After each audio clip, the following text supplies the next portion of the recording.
Okay, so before discussing in detail about the different layers of the earth, we should first understand the basic thing about the layers of the earth. That is, how many layers are there, what are the various features. So, if we talk about here, there are basically three layers of the earth, that is the crust, mantle, and the core. तीन आपकी basically layers होती हैं, जिसके अंदर first होता है आपका crust, second is your mantle and third is your core. Now इनको भी बाइफर्केट किया हुआ है. For example the crust has been bifurcated into the upper and the lower crust, the mantle has been bifurcated into the upper and the lower mantle, and the core has been bifurcated into inner core and outer core. This is the basic understanding that you people should have about the layers of the earth. The same has been shown to you in the picture as well. If you see the picture properly, you will see that all the three layers have been shown to you in a clear detail.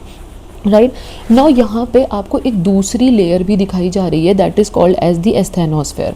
Now this is something that you need to understand. When you talk about asthenosphere, ये upper mantle का part होती है, and upper mantle का वो part जिससे majorly the magma comes out on the surface of the earth and where all the tectonic plates are floating, that is called as asthenosphere. So if you talk about asthenosphere, asthenosphere is called as the weak zone of mantle. Basically it helps in the outpouring of the magma. Right now when you talk about the various domains of the earth जिस पे अपनी living forms रहती हैं, उनमें सबसे पहला होता है lithosphere. So when you talk about lithosphere, which two layers are forming the lithosphere? It is the crust and the upper mantle. ये दोनों मिलके lithosphere की layer बनाती है. Now ये आपकी basic understanding है that you should have for the layers of the earth. Now we will go about them in some detail. Now we will be seeing the different layers of the earth in some detail. So let's go. Now first of all you have to understand that the earth is made up of four major elements. चार major elements से अपनी earth बनी हुई हैं. That is the iron, which is making 32.1% of the earth mass. Oxygen is making almost 30%.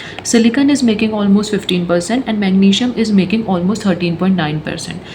Else all the other metals like sulfur, nickel, calcium and aluminium are making some mass of the earth's total volume. Now you also have to understand कि अपना जो total mass of earth है that is 5.97 10⁻⁴ kgs. सो ये कुछ ऐसे facts हैं जो आपको याद करनी चाहिए for your general knowledge. Talking about the crust, सी क्रस्ट एक बहुत ही फ्रेजाइल आउटर लेयर है अपने अर्थ सरफेस की, और यहाँ पे अपने को स्टीप टेम्परेचर ग्रेडियंट देखने को मिलता है. Steep temperature gradient it means if you talk about this in a very general term, when you go from crust to the core, आपका टेम्परेचर जो है वो इंक्रीज होता आपको दिखता है. इसका मतलब है कि जब अपन अपने क्रस्ट से towards the centre of the अर्थ जाएंगे तो वहाँ पे अपने को अपना टेम्परेचर जो है वो इंक्रीज होता हुआ दिखेगा. नाउ आपकी जो क्रस्ट है, as I already told you, has been divided into upper crust and the lower crust. Upper crust की जो आपकी नॉर्मल एवरेज लेंथ, आपकी एवरेज डेप्थ होती है that is 0 to 20 kilometre, and it is majorly made up of the sedimentary element. ठीक है, यहाँ पे आपको मेजरली आपकी ग्रेनेटिक बॉडीज और sedimentary elements maximum upper crust में आपको मिलेंगे. हाउएवर जो आपकी इग्नियस एंड मेटामॉर्फिक रॉक्स है वो आपको लोअर क्रस्ट के अंदर ज़्यादा देखने को मिलेगी. ठीक है, एवरेज थिकनेस जो अपन क्रस्ट की लेते हैं that is 30 to 50 kilometre.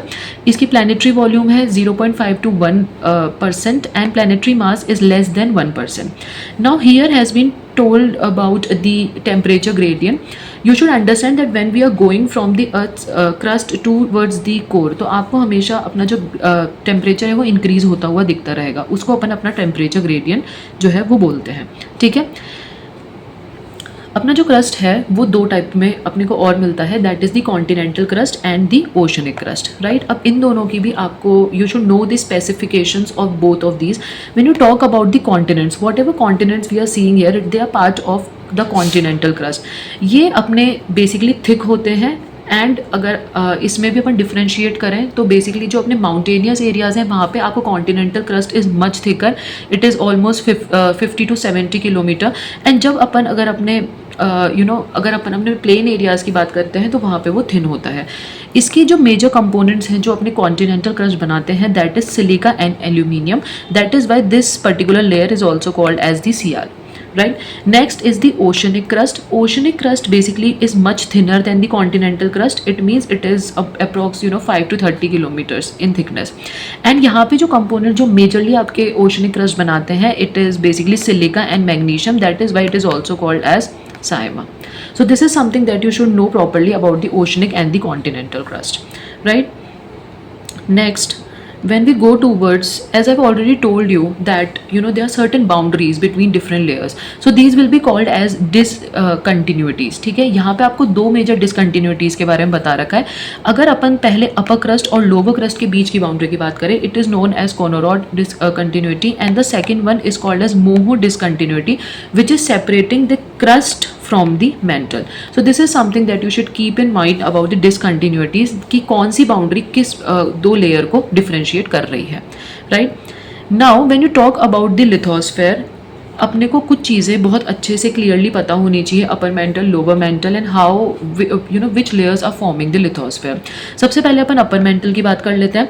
So basically आपको ये चीज़ ध्यान होनी चाहिए कि अपर मेंटल जो है इसके ये अपने जो अपर डक्टाइल पोर्शन है, ठीक है, वो अपने मेंटल का जो है अपर मेंटल बनाता है.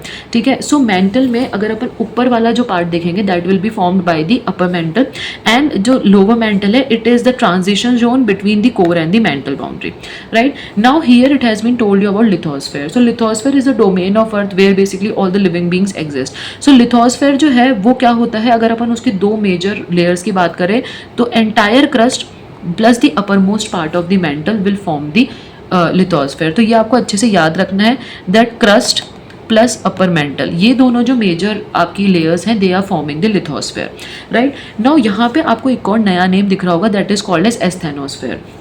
अपर मेंटल का जो सबसे अपर मोस्ट पार्ट होता है that is the weakest zone of the mantle which helps the outpouring of magma in a large way, right? So that is called as the asthenosphere. Asthenosphere is a very important layer. It is very flexible and weak in nature and it is part of the upper mantle. So this is something that you have to understand in order to understand how the plate tectonics are actually moving, right? Coming to the next thing, that is the reptile discontinuity, right? So अगर अपन reptile discontinuity की बात करते हैं तो ये अपर और lower mental के बीच वाली बाउंड्री को अपन reptile discontinuity कहते हैं. आपको हमेशा ये चीज़ याद रखनी है कि when you talk about the upper mental and the lower mental is solid in nature and upper mental is basically liquid in nature, right? So यहाँ पे आपको density differences भी दिखेंगे, ठीक है? Density escalates significantly higher than the crust, that is 3.3 to 5.5 something जो ग्राम centimetre cube की जो आपकी डेंसिटी है वो आपको मेंटल के अंदर मिलेगी, राइट? नाउ टेम्परेचर जो है यहाँ पे वॉयलेंटली इंक्रीज होता हुआ दिखेगा आपको. टेम्परेचर स्केल फ्रॉम मतलब अगर अपन क्रस्ट की बात करें, लोअर क्रस्ट की, तो अगर वहाँ पे 2200 डिग्री सेल्सियस अगर अपना जाता है, तो अगर अपन जैसे ही अपन लोवेस्ट मोड बाउंड्री तक पहुँचेंगे लोअर मेंटल की, तो there the temperature would be 4000 degree Celsius, right? So you can see the temperature gradient between all these layers. Last आता है अपना कोर, ठीक है? When you talk about the core, you have to understand that majorly अपना जो core है it has been again divided into the upper core and the lower core, ठीक है? या फिर इसको अपन इनर एंड आउटर कोर बोलते हैं. So this is very heavy liquid reservoir of nickel and iron. So अगर अपन अपने कोर की बात करें तो कोर को अपन NiFe लेयर भी बोलते हैं क्योंकि ये दो मेजर एलिमेंट से बना हुआ होता है, दैट इज निकल एंड आयरन. यहाँ पे डेंसिटी जो है कोर की वो ऑलमोस्ट 5.5 ग्राम सेंटीमीटर क्यूब हो सकती है और it can go to extreme of 13.6 gram centimetre cube, right? State paradox ये है कि आउटर कोर अपना लिक्विड होता है, ठीक है, और आपका जो इनर कोर है वो क्या होता है, सॉलिड होता है. नाउ अगर अपन कोर की बात करेंगे तो वहाँ पे भी अपने को डिसकंटिन्यूट कि बेसिकली इनर कोर और आउटर कोर को डिवाइड कर रही होगी. So that is called as Lehmann discontinuity, ठीक है? आउटर कोर जो कि लिक्विड स्टेट में होता है और इनर कोर जो कि सॉलिड स्टेट में होता है, इन दोनों को डिफरेंशिएट करने के लिए जो डिसकंटिन्यूटी यहाँ पे हेल्पफुल होती है that is called as Lehmann discontinuity, right? So this is the last thing that you have to understand about the crust, mantle and core. Again एक बार अपन रिवाइज कर लेते हैं. Crust will be from 0 to 50 kilometres depending on the thickness of the continental and the oceanic crust. Mantle will be forming 2900 kilometre and the core will be till 6400 kilometre.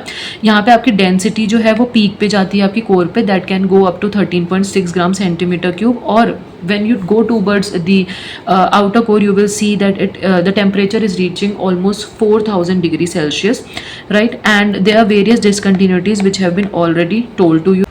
So thank you everyone for watching, and we will meet in the next video with many more facts about geography.